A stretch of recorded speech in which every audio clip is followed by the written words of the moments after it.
కానీ ఒక ప్రజానాయకుడిగా ఉండి ప్రజలకు మేలు చేయటానికే కారణజన్ముడుగా జన్మించినాను అని తన అనుయాయుల చేత పొగిడించుకునేటువంటి చంద్రబాబు నాయుడు గారు చేసినటువంటి ఈ ప్రజా వంచన అన్నింటికంటే చాలా దుర్మార్గమైనటువంటిది.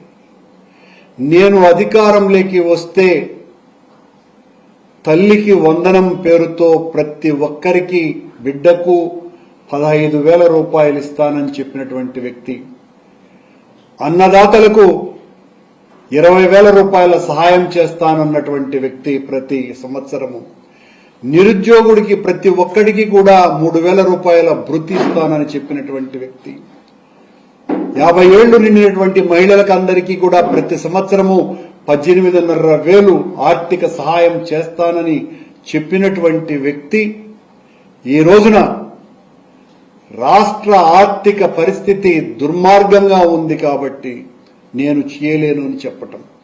ఇదే చంద్రబాబు నాయుడు గారు, పవన్ కళ్యాణ్ గారు, ఆయన కూటమిలో సాగేటువంటి పురంధరేశ్వరి గారు, వీళ్ళంతా కూడా ఎన్నికలలో ప్రచారం చేసినప్పుడు రాష్ట్ర ఆర్థిక పరిస్థితి కకావికలమైపోయింది, తునాతునకలైపోయింది.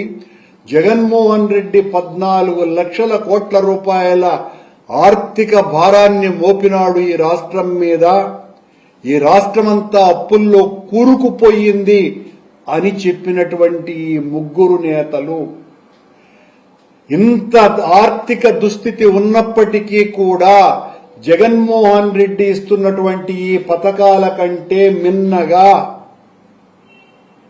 దాదాపు 2.5 లక్షల కోట్ల రూపాయలు అధికంగా నేను నా వాగ్దానాలకు హామీగా ఇస్తున్నాను అని చెప్పి ఓట్లను దండుకున్నటువంటి చంద్రబాబు నాయుడు గారు ఆ రోజున 14 లక్షల కోట్లని చెప్పి, ఈవిడేమో పురంధరేశ్వరి 12 లక్షల కోట్లని చెప్పి, పవన్ కళ్యాణ్ ఏమో 10 లక్షల కోట్ల అప్పును చెప్పి ఒకరికొకరు పొంతన లేకుండా అప్పులు, జగన్మోహన్ రెడ్డి గారు చేసినటువంటి అప్పులను బూచిగా చూపించి, నిజానికి చంద్రబాబు నాయుడు గారు అధికారం కోల్పోయినప్పటికీ 19వ సంవత్సరం నాటికి 4,12,000 కోట్ల రూపాయల అప్పులు మిగిల్చి వెళితే జగన్మోహన్ రెడ్డి గారి సమయంలో చేసినటువంటి అప్పులు కేవలం 2,30,30,000 కోట్ల రూపాయలు.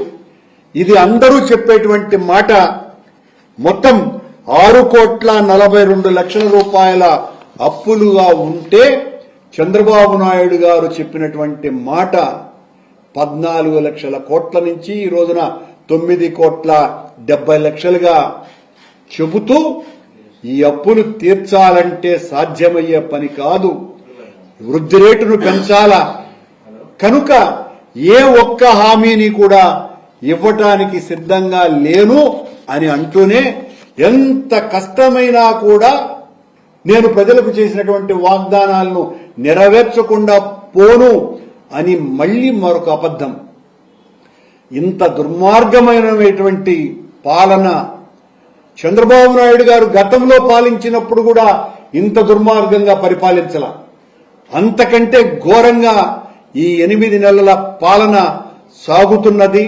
పచ్చి అబద్దాలతో, మోసాలతో, వంచనతో, అబద్ధపు మాటలతో, గోబెల్స్ కూడా తలదించుకునే విధంగా పురాణాలలో శ్రీకృష్ణ భగవంతుడు ఆడినటువంటి నాటకాల కంటే కూడా మిన్నగా నాటకాలు ఆడుతున్నాడు చంద్రబాబు నాయుడు గారు. ఇది ఇంతకంటే ఘోరం మరొకటి లేదు. ప్రజలకు చేసినటువంటి మోసం అంతా ఇంత కాదు. అబద్దాల బుద్ధుడు ఈ చంద్రబాబు నాయుడు, అవినీతికి సిద్ధుడు.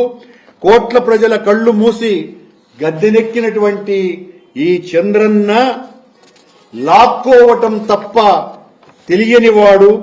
అప్పుడు మామ నుంచి అధికారం లాక్కున్నారు, ఇప్పుడు జనాన్ని మోసం చేసి 8 నెలల క్రితం ఓట్లు లాక్కున్నాడు.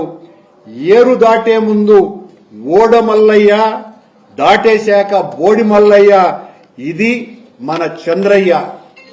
ఇంత దారుణంగా చంద్రబాబు నాయుడు గారు అశ్వత్థామ హత కుంజరహ అన్నట్లు ఆనాడు సంపద సృష్టిస్తా అని పైకి అంటే నిజమనుకున్న మనం లోపల లోకేష్ కోసమని ఆయన అనుచరుల కోసమని మాత్రమే ఈ సంపద సృష్టి అన్న సంగతి జనం గుర్తించలేకపోయినారు. ఈయన కపట నాటకం ముందు శ్రీకృష్ణ భగవానుడు పురాణాలలో ఆడినటువంటి నాటకం కూడా చెల్లు. ఎన్నికల ముందు ఎన్ని వాగ్దానాలు చేసినాడు. వాక్యే గదా మాటే గదా అని ఇష్టం వచ్చినట్టు దానం చేసినారు. మాటల మూటలు తెగగా ప్రజల ముందరంతా కూడా పంచినాడు. అధికారంలోకి వచ్చిన తరువాత ప్రజాద్రోహం తప్ప, వంచన తప్ప, కపటం తప్ప ఏ మాత్రం కూడా ప్రజల క్షేమాన్ని పట్టించుకోకుండా నేను తప్ప ఇంకెవ్వరూ పట్టించుకోరునని ఆయన ప్రసార మాధ్యమ